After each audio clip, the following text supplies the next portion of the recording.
evening, everyone, and welcome to another edition of What's Happening. I'm Elliott Margolis, and I'm here with my co-host, Gail Burke. Today we're going to do something a little different. We're going to talk about chaos in the Democratic Party.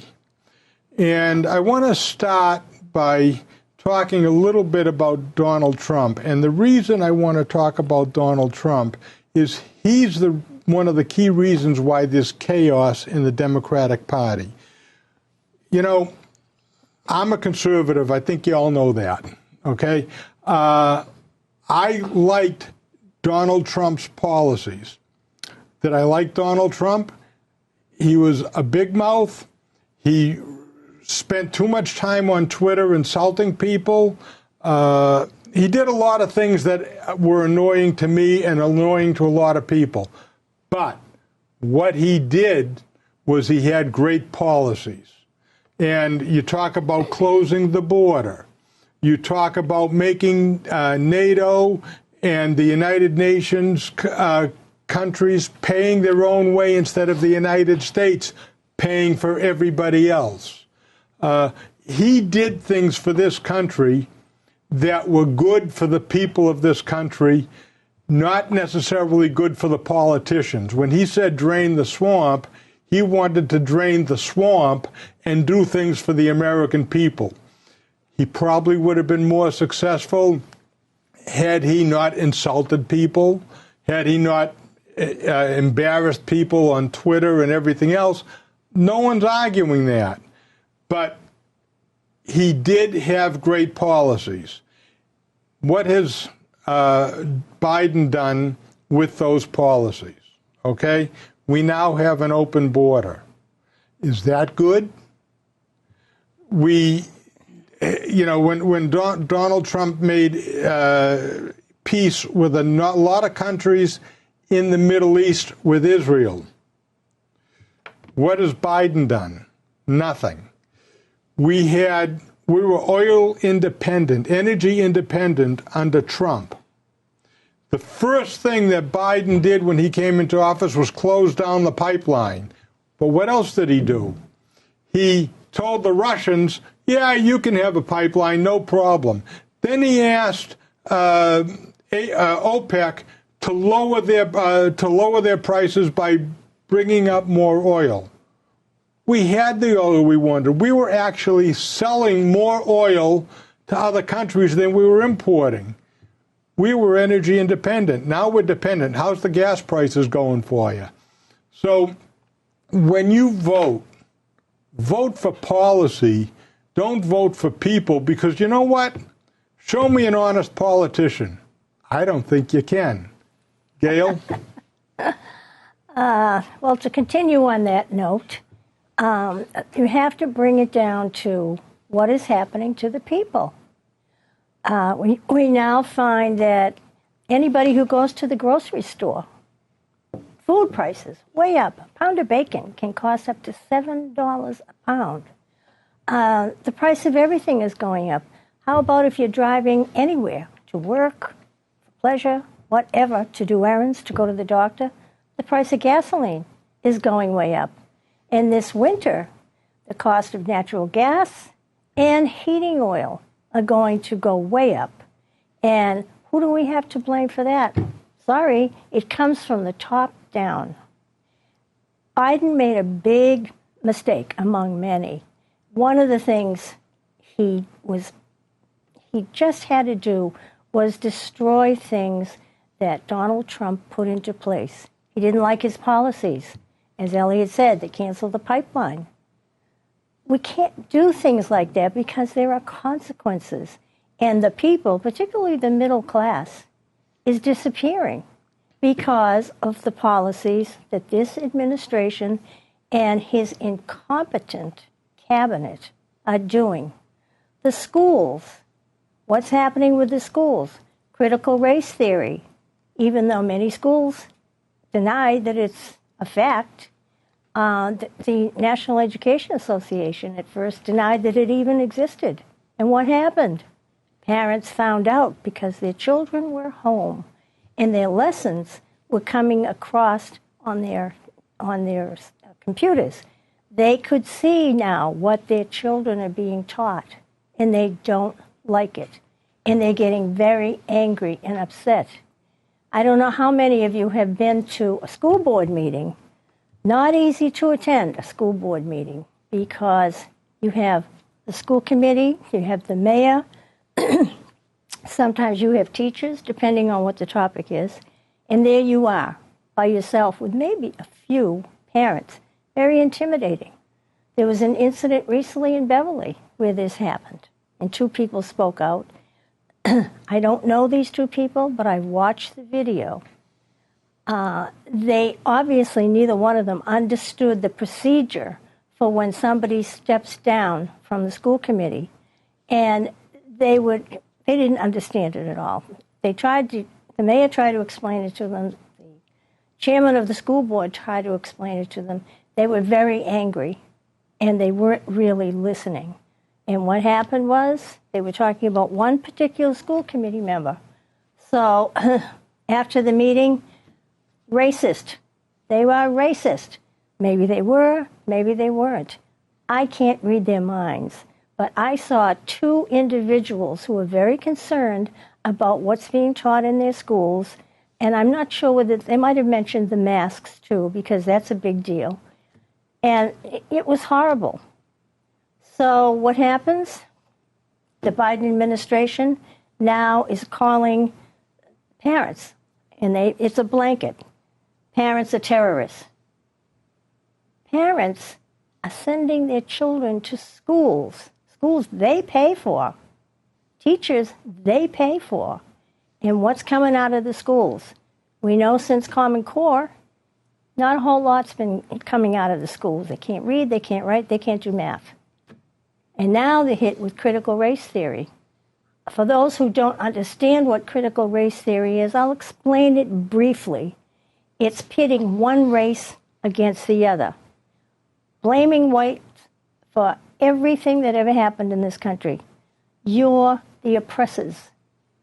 The minorities, particularly black people, are the oppressed. They're the victims. You are the perpetrators. Try telling that to a 5, 6, 7-year-old child. What do you think is going to happen? Is it any wonder the parents are angry? Can I interrupt you for a second? Sure. Because my question would be, if this country is so racist and so bigoted, why is it that there's a group of 60,000 people in Panama now coming across through Mexico to come into this country because they know life will be better in this country? If we're that racist, you know, the bottom line is this. Yes, we did have slavery in the 1800s. No question about it. That's no different than most countries in the 1800s have, and there's still countries now that have slavery. We have evolved in this country. We have seen that slavery is bad. We've eliminated slavery. It used to be women couldn't vote. Guess what? Women vote now. We see an inequity, we fix it. Show me another country that evolved the way this country evolves. When Obama was running for president, I did not support him. I was called a racist because I did not support him. As I said before, I vote on policy. I don't vote on people. I didn't like his policies. Does that make me a racist? See, this is what the Democratic Party is doing. The Democratic Party is trying to divide us. I'm sorry, I'm not a racist. If I liked some of Obama's policies, and there is one that I did like, as a matter of fact, I liked the fact that he recognized Cuba. I thought that was very important for this country. And I said that. But no, I am not a racist just because I disagreed with his policies. And I think this trying to separate people like this, politics is the art of compromise. What we have right now is the Democratic Party and the Republican Party disagreeing with each other and saying it's my way or the highway. There is no compromise at all, and that's part of the problem. We need to work together. If you remember, under Ronald Reagan, He worked very well with Tip O'Neill. This country was doing really well.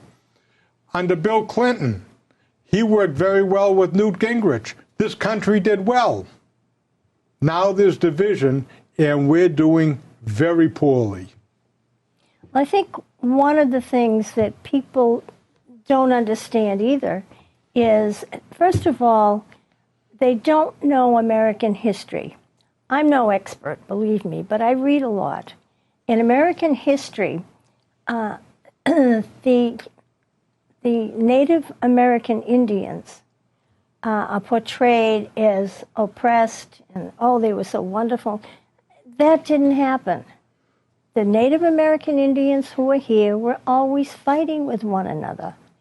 The 1619 Project is another school program that was invented by the New York Times that says that the entire country is based on racism.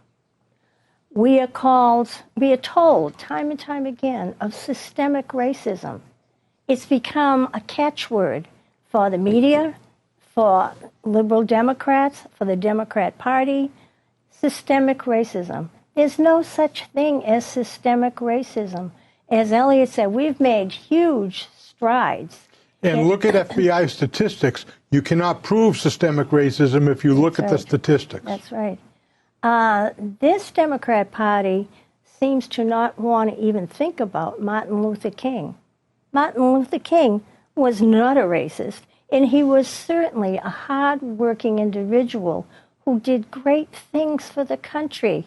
But his creed, and I'll paraphrase here, is you judge by a person's demeanor, by their character, the quality of their character, not the color of their skin. And that's what we were on the road to doing. And now we've backtracked. And now young children are taught to judge people by whatever race they are. What kind of teaching is this? It's no wonder with that and all the social stuff that they're being taught in schools, they don't have time to learn to read, write, and do math, and they're suffering because of it. My feeling is the Democrats want it this way. It's a level playing field they're aiming for. That's what all this equity is about. When people come to this country, and the founders knew this, they didn't stress equity. They wanted equality.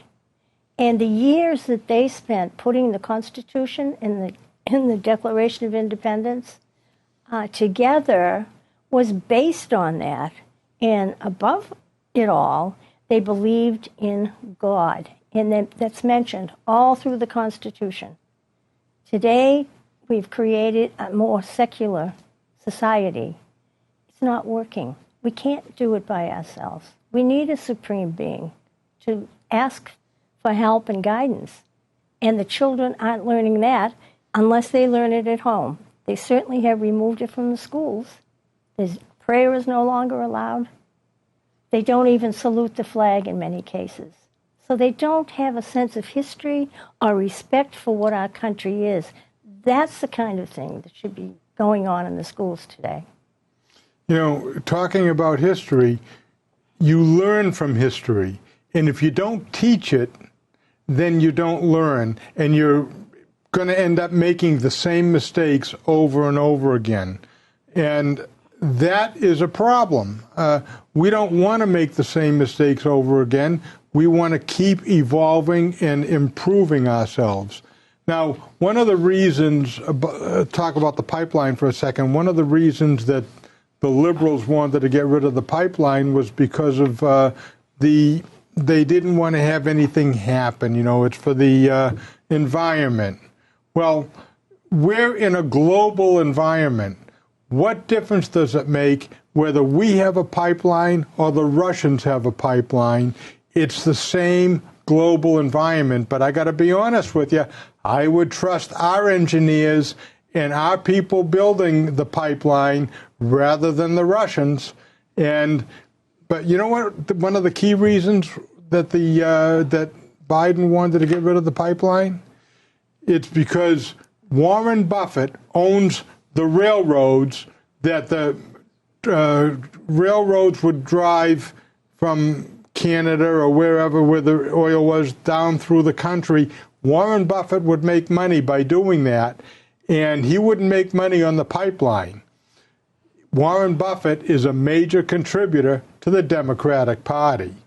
That's part of the problem. Now the Democrats are really starting to get kind of concerned. Biden's approval rating is way down. I think it's at 36% as of today. They're looking at the border, and they're seeing illegals coming in left and right. They're beginning to realize, guess what?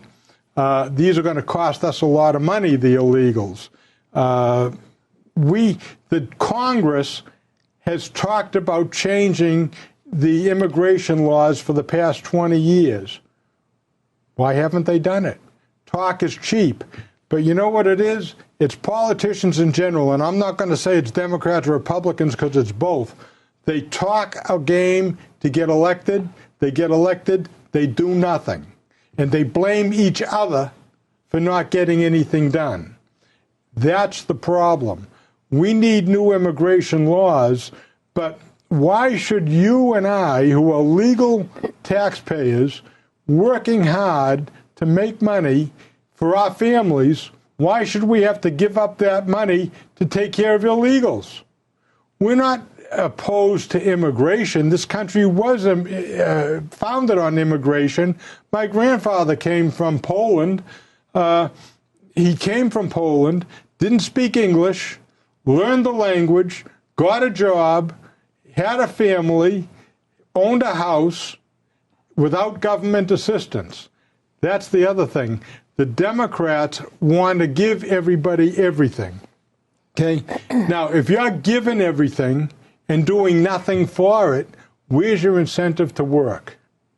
Where's your incentive to accomplish anything?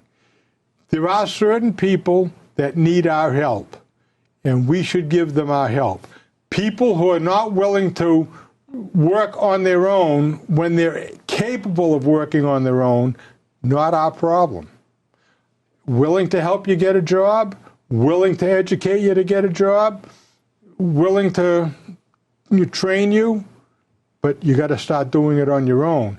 We keep giving you stuff, forget about it. You know, I used to have a business in Gloucester, and there was a federal housing project there. People would come into my store, we'd talk for a while, and they find out, well, I got to go back now because they're going to change a bulb in my kitchen. Buy your own bulb. I mean, you know, we need to make people responsible. Yeah. The more you get, the more you want. Yeah. And that's the problem. We're having all kinds of shortages in this country now because of Biden's policies. And one of the policies that's stopping, that's keeping up with the shortages is his vaccine mandate. You must be vaccinated. Well, now he's convinced businesses to do that. People are getting laid off because they do not want the government telling them they have to be vaccinated. And there's no allowance for having had COVID and survived. And you have greater immunity, according to many, many doctors. You have greater immunity than the vaccines can provide. But that's not allowed. Doesn't matter. There was a woman the other day, I forget what she was, but she was up to having a kidney transplant. She was in the hospital. And because she would be very, very affected by the vaccine, they couldn't do the transplant because she said no to the vaccine. So the doctors wouldn't allow her to have the transplant. What kind of logic is that? There are people all over the country losing their jobs. Police, doctors, nurses, vital things that are needed. But because they won't accept the vaccine, there you go. Do it by a certain date, or you're not going to be able to work. This is a country that votes to have their elected officials protect them, take care of them, do what the people want. This administration is not doing anything that people want at all, whether it's the border, whether it's the containers that you see at the docks in California. They're all backed up because there's nobody to unload them. Why is that? Everything is connected to something else. So if you think that mandating a vaccine doesn't have consequences, follow the chain of what happens. In talking about the containers for a second, because that's part of my business right now, it used to be that a container coming in from overseas would cost roughly about $5,000 to unload and unpack. Now it's over $20,000. So if you want to know why your prices are going up, that's the reason. That's a significant difference from $5,000 to over $20,000. Then truck drivers want more money if you can find a truck driver. So that's why your prices are going up. That's also why you're going to have a very difficult time getting what you want for Christmas, because the stuff may not be coming in. Instead of being unloaded in one day, these ships are being unloaded in 2 weeks. That's how far behind they are. Just in Los Angeles last week, there were 74 container ships, and there's hundreds of containers on each ship that were waiting in the Pacific. Now, that's just Los Angeles. You've got Portland, you've got San Francisco. On the East Coast, you've got a number of ports that people are waiting for the containers to get unloaded. That's the supply chain. That's what's hurting, and that's because of the Biden administration. And by the way, the federal government, according to our Constitution, has no right to demand that you have a vaccine. No right.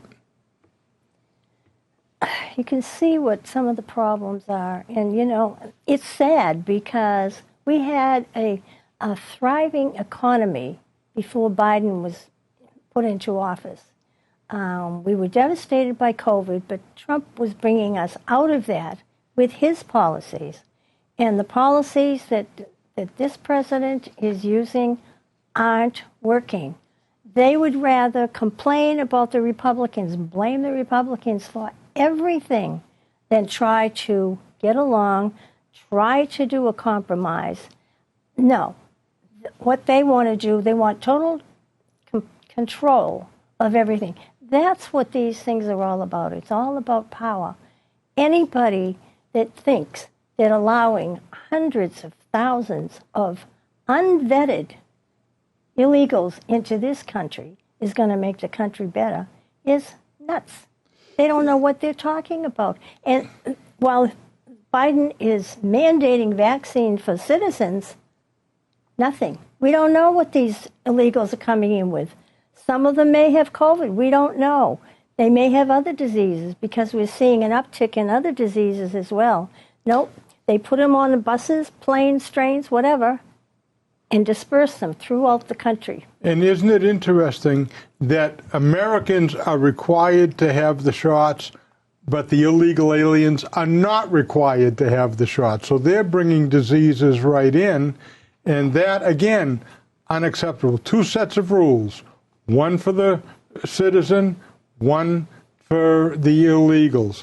That's, again, unacceptable. There are so many unacceptable things going on here, so many rules that are for some people and not for other people. We're becoming a socialist country under the Biden administration, whether you realize it or not, and pretty soon it could be too late. The Democrats want the power. They want to control you. They want to control what you do. Look what Janet Yellen is doing. She's saying if you spend over $600 on one check, we want to monitor that. The FBI is going to snoop into our bank accounts. What is that all about? I mean, everybody writes a check for over $600 just for their rent, for crying out loud. So they're going to monitor your bank accounts? That's not freedom. We are a free country. We need to stay that way, and we need to protect ourselves from our own government. I'm unfortunately in the position right now of saying to you, I don't trust our government anymore. And that's a shame, because the government is overstepping the Constitution. Everything that the Democrats said about Trump, they're doing. And look at it, be objective, and look at what's happening. Well, we have to look at the size of the government. It is huge, and most of it is a swamp. That's what Trump was talking about. We have all kinds of organizations, unelected officials, that are telling us what to do. That's unconstitutional. They weren't elected. The EPA is one of them. The IRS is another one. The Federal Reserve is another one. These people were not elected. They were appointed. And what are they doing? Are they making life easier and better for our citizens? No. It's like we have to pay for everything, whether we're to blame for things or not, because we know that the Republicans are to blame for everything and anything that happens during this administration. They refuse to take responsibility for anything. In particular, look at the Americans still stuck in Afghanistan. I wanted to get to Afghanistan. We don't have a lot of time left. Nope. But, you know, people say we needed to get out of Afghanistan. Yep. Guess what? We're still in Europe. We're still in Japan. We're still in Korea. We needed to get a lot of people out, but we needed to have a base there so that we could do our research, we could send the drones around, we could do our quote-unquote spying, making sure that we're safe. Now, Al-Qaeda and ISIS and the Taliban are all in Afghanistan. Yep. Unfortunately, I would predict that we will have a terrorist attack here soon, because you know what I just heard in the news the other day? That 164 countries are represented coming through the open border. 164 countries, people from those different countries. And you know some of those countries are Afghanistan, Yemen, Somalia, etc. So be prepared, and it won't be Trump's fault. That's right. Well, we've enjoyed informing you today. I hope that you can absorb most of what we said. I'm sure there are a lot of you out there that are aware of what's going on, but you have to become more aware. You have to become involved. You have to call your congressmen and your senators. We are in Massachusetts, we are a one-party state, and we have 9 congressmen and women and 2 senators, all Democrats. I suggest that you get on the phones, write your letters, send every single one of them your concerns, because they are the ones who are supposed to represent us, take care of us, and do what's needed. I suggest they're not doing their job. So thank you for watching what's happening. We've been happy to be on the show and to do our part in informing you. And we hope that you'll stay tuned and watch out for our next show.